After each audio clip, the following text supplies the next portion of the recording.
오늘 노장 철학 첫 번째 수업입니다. 영상 강좌 촬영인데요. 오늘 이제 노자 부분 들어가기 전에 이제 중국 철학에서의 공부론에 대한 얘기부터 시작하겠습니다. 그래서 왜 이 얘기가 중요하냐면, 중국 철학은 이제 철학이라고 이름을 붙이지만 서양 철학하고는 이제 많이 다릅니다. 그래서 공부할 때 특히 동양 철학에서 이게 수양론을 얘기하는데, 서양 철학에는 없는 개념입니다. 그것은 뭔 뜻이냐면, 동양 철학이라는 것은 그 진리라는 것을 인간의 삶을 통해서 그 실천하는 그 과정에서 이렇게 실현되는 것으로 보고 있기 때문에 서양에서처럼 진리가 어떻게 객관적으로 주어졌다 이런 사고방식은 없습니다. 그래서 우리가 우리 노장 철학이라는 과목을 수업하는데 그냥 단순히 이렇게 이론을 듣고 그냥 뭐 점수 받고 이렇게 하는 것으로 이렇게 철학 문제가 그 전체를 이해할 수 없습니다. 그래서 공부할 때 자세의 문제예요. 오늘날 이 철학이 왜 힘이 없는가? 그랬을 때 첫 번째는 이제 가르치는 선생이나 배우는 학생이나 자기 삶하고나 아무 상관없는 철학을 공부해요. 그냥 이론을 위한 철학, 그냥 이론만 얘기하고 그 이론하고 자기 삶하고는 전혀 상관없는 철학을 하고 있습니다. 그래서 동양 철학이 지금 별 볼 일 없고 현실적으로 이제 거의 쓸모없는 학문같이 돼버렸습니다. 근데 여러분들은 이 공부를 할 때 그러게 하면 안 돼요. 제 자신도 지금 철학 공부한 지 35년 됐는데 자기 삶을 통해서 그 마음 수양을 통해서 공부를 하지 않으면 아무 의미 없다라는 걸 제가 이해를 해요. 그래서 여러분들도 공부하실 때 정말 바른 마음, 첫 번째, 마음이 부정한 놈은 어떤 짓을 하든지 이 세상에 쓸모없는 짓거리만 하고 죽어요. 그 다음에 바른 말이라는 것은 그 사람의 세계관을 보여주는 겁니다. 물론 유학자들 입장으로 하면은 그 사람이 하는 몸짓도 다 포함돼요. 근데 마음이 바르지 않으면, 바른 마음 이렇게 해석할 수도 있고 마음을 바르게 하다 이렇게 해석할 수도 있어요. 문법적으로는. 그러나 아무 중요하지 않습니다. 마음이 바르야만 바른 말을 하게 되고 그 다음에 바른 행동으로 이어져요. 여러분들이 대학 교수를 괴수라고 부르죠? 왜 그래요? 머리에 든 거는 많지만 배운 만큼 행동을 못해요. 온갖 범죄들 다 벌어지고 그러니까 그렇게 부르는 거예요. 그러면은 그 사람들 비판한다면은 여러분들도 이런 마음으로 해야 돼요. 그러니까 그냥 단순하게 이론 배우고 뭐 시험 봐서 점수 받고 하는 그런 공부하면 아무 쓸모없는 겁니다. 그런 철학은 필요 없어요. 그 다음에 그래서 이게 수양론이 굉장히 중요합니다. 그 송대 유학자들 글 보면 그 대표적인 게 주의 같은 사람 있잖아요. 화련관통이라는 게 있어요. 나도 그런 경험이 있는데 여러분들은 그거는 마음 공부가 깊어지지 않으면 몰라요. 그 세계가 어떤 의미인가. 온 우주가 나다는 걸 이해할 때가 올 겁니다. 그거는 수양해야 가능해요. 그 다음에 중국 철학은 서양 철학같이 무슨 진리 탐구하는 그런 학문은 아닙니다. 그런데 중국 철학에서 중요한 것은 중국 사람들은 원래 그래요. 현실주의자입니다. 그래서 우리가 살아가는 현실에서 세상 문제를 어떻게 풀어갈 건가, 이게 중국 철학이에요. 다른 뜻 아무것도 없습니다. 그러니까 서양 철학의 기준으로 말하면 천도가 형이상학에 해당되고 인사라는 것은 사람 일이에요. 우리가 살아가는 현실 세계, 현상계라고 흔히 그러죠. 본체, 현상 이렇게 나누는 것. 동양 철학에서는 천도, 형이상학 어떤 진리가 있더라도 그 진리가 우리가 살아가는 현실 세계 문제를 해결하지 못하면 아무 쓸모 없어요. 그것이 어떤 A라는 것이 진리다라고 이렇게 밝혀진다고 하더라도 그것이 우리 삶의 문제를 해결하지 못하면 철학 아니에요. 그 쓸모없는 진리입니다. 무의미해요. 그러니까 그게 뭔 말이냐면 이 형이상학이라고 하는 것들은 우리 사는 문제를 해결할 수 있을 때만 의미를 갖습니다. 근데 요즘 철학은 지금 제일 문제거리는 아까 말한 것처럼 배운 이론하고 현실 행위하고 이게 떨어져 있어요. 이게 많이 배울수록 부도덕한 인간들이 더 많잖아요. 그게 첫 번째 문제고, 이게 삶으로서의 철학을 하지 않는다라는 것. 그 다음에 두 번째 문제는 철학이 지금 어떻게 보면 지금 말장난 같은 학문으로 지금 변해버렸습니다. 그래서 형이상 요즘 철학하는 사람들 보면 대부분 그래요. 동서양 다 그렇습니다. 형이상하게 어려운 말들만 자기들끼리 떠드는 식이 돼 있어요. 근데 그 사람들이 그 많은 공부를 하고서 우리가 살아가는 세상의 모순에 대해서는 전혀 얘기를 하지 않습니다. 관심도 없고요. 그러니 철학이 쓸모없는 학문이다라고 지금 많이 얘기하잖아요. 그래서 여기 얘기하는 부분은 뭔 뜻이냐면, 인문학하는 사람들이 사회과학부터 자연과학, 이 세계에 있는 모든 학문을 공부해야 됩니다. 인문학하는 사람들은. 세상에 돌아가는 이치, 우리가 살아가는 시대의 문제가 무엇인가에 대해서 고민을 하지 않고 정말 뜬구름 잡는 이상한 소리, 저거들만 알아먹는 이상한 형이상 논의를 설명하고 무슨 학회 열고 그러는데, 만약에 철학이 하는 일이 그런 거라면 철학은 없어도 상관없습니다. 그러나 우리가 이렇게 살다 보면 분명히 이해합니다. 철학적 사유, 인문학적 사유가 없다라고 하면 현실 문제를 해결할 수가 없어요. 사회과학은 그 사회 인사, 세상 문제에 대해서 부분적인 설명들은 가능하지만 그 사람들이 하는 학문의 그 밑바탕은 다 이 철학의 문제, 인문학의 문제입니다. 인문학적인 판단이 없으면 이 사회 문제를 해결할 수가 없습니다.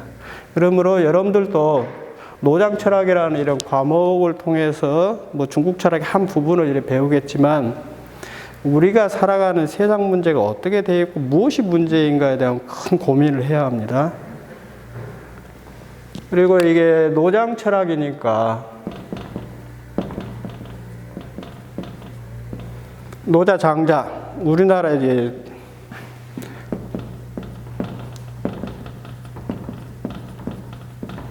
한국 철학계의 이제 문제점 한 가지 얘기하면, 우리나라는 지금 이제 유학이 500년간 지배했던 나라고, 그 다음에 서양 철학이 들어오면서, 물론 일본을 통해서 이렇게 들어왔죠. 관념적인 철학들이 들어오고, 그래서 유학적 것들에 대한 연구들은 많이 돼 있어요.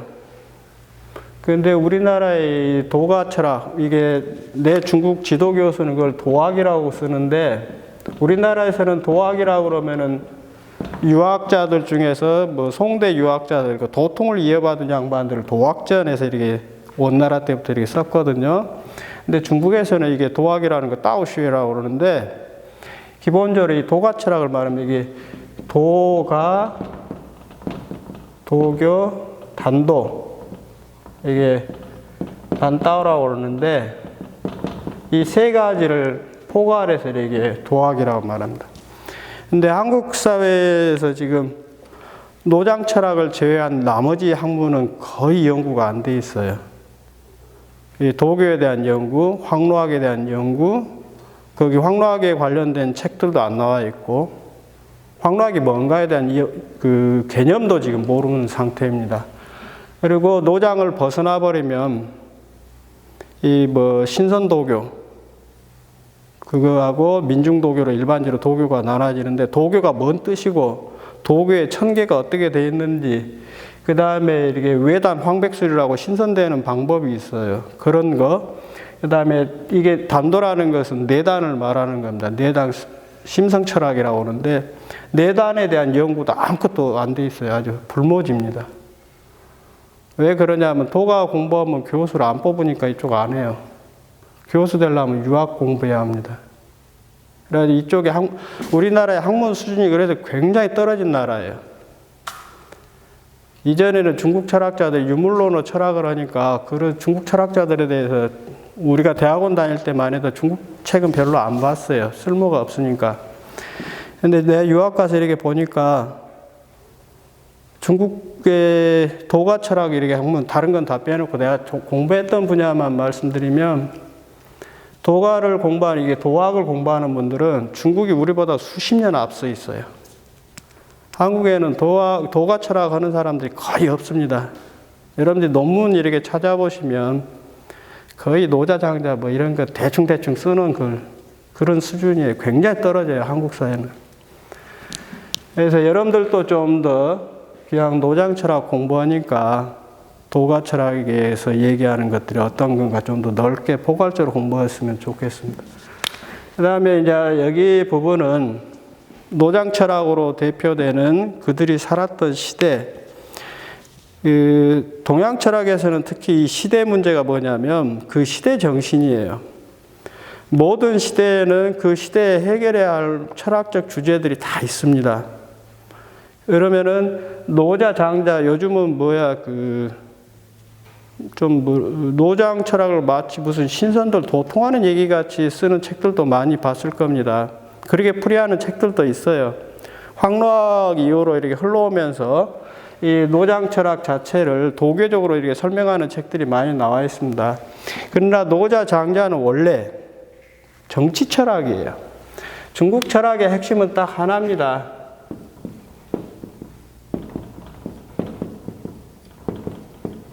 정치 문제 해결하는 겁니다. 정치라는 건 뭐겠어요? 정치에 존재하는 이유가 뭡니까? 백성들 배불리 잘 먹고 사는 거예요. 딱 하나예요. 그걸 빼놓으면 정치의 의미 없고 철학도 의미 없고 모든 학문 자체가 무의미합니다. 먹고 사는 문제에 대한 해결, 거기에 대한 고민을 해야 돼요.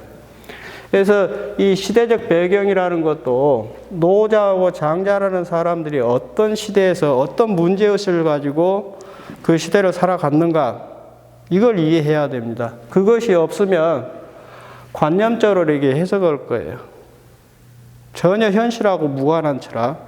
그러니까 또 이것을 이해하는 방식은 뭐냐면 보편성, 그 다음에 특수성이라는 거, 흔히 철학에서 많이 논의되는 게 있죠. 모든 철학은 특수하면서도 보편적이에요. 특수성이라는 것은 그 철학이 탄생했던 시대에서 어떤 특별한 특수한 배경을 가지고 그게 나왔는가에 대한 이해를 해야 돼요. 그 다음에 중요한 것은 보편성. 철학이라는 건 노자와 장자가 옛날 선진시대 때를 특수한 배경으로 해서 나온 철학이지만 노자, 장자 철학에서 보편성이 없다고 하면 우리가 노자, 장자 철학을 공부할 필요가 없어요. 그러나 공부하는 이유는 뭐겠어요? 노자가 살았던, 장자가 살았던 시대의 특수성을 갖고 있지만 그 특수성 이면에는 인간이라면 누구나 갖고 있는 보편적인 문제를 다 담고 있어요. 그러니까 그 보편적인 것 안에, 특수한 것 안에서 보편적인 것을 통해서 이렇게 철학은 이어지고 있습니다. 노자, 장자 글을 읽어보시면 엉터리 같은 글들 많아요. 수준 이하들. 그거는 우리 시대에 맞지 않는 내용들입니다. 그러니까 이 두 부분들, 시대적 배경이 어떻게 되어 있고 노장 철학을 통해서 우리가 지금 21세기를 살아가는 현대인들한테 그게 어떤 의미를 갖고 있는가, 이런 부분까지 같이 고민해야 합니다. 그래서 여러분들이 그 교재 보시면 10쪽에 보면 노자 철학의 시대적 배경, 먼저 노자 부분을 얘기해 놨는데 이 양반 같은 경우는 이제 일반적으로 춘추 말에 살았다 그러고 장자 같은 경우는 전국시대 중기라고 하는데 언제 태어나고 언제 죽었는가 알 수 없는 사람들이에요. 특히 이렇게 노자 같은 경우는 더 애매합니다.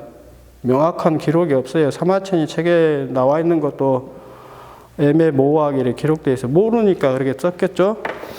여기 보시면 10쪽에 그 논어에 나오는 얘기, 하운주 3대 문화라고 하는 거,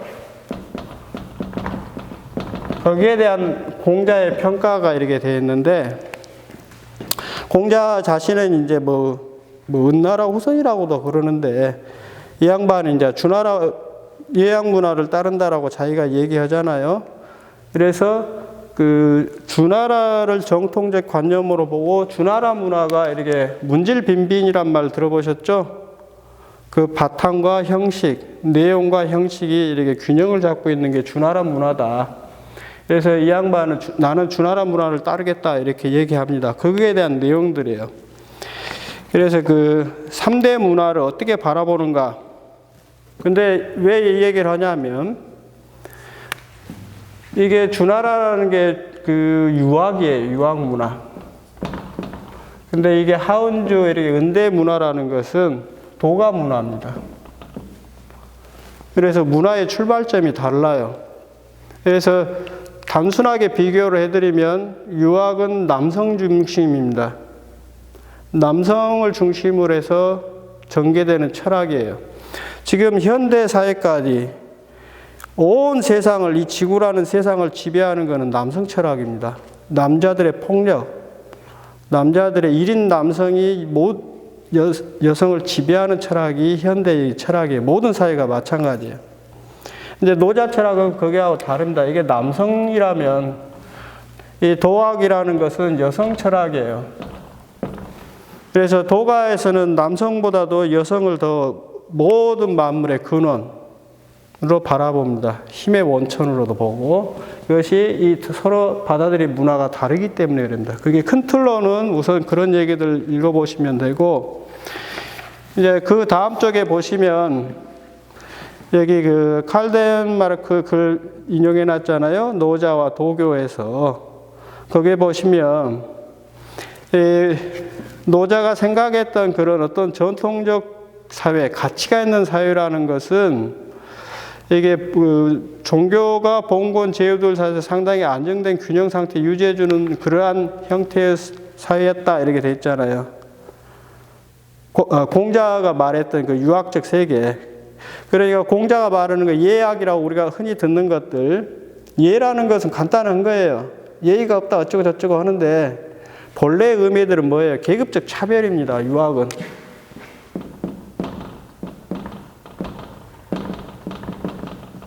이걸 정당화해요. 악은 뭐예요? 음악이라고 하는데 악 했을 때 이건 계급적 차별이고 악이라는 것은 뭐예요? 서로 계급적 차이가 나는 것들을 조화시키는 것을 하는 게 음악의 역할입니다.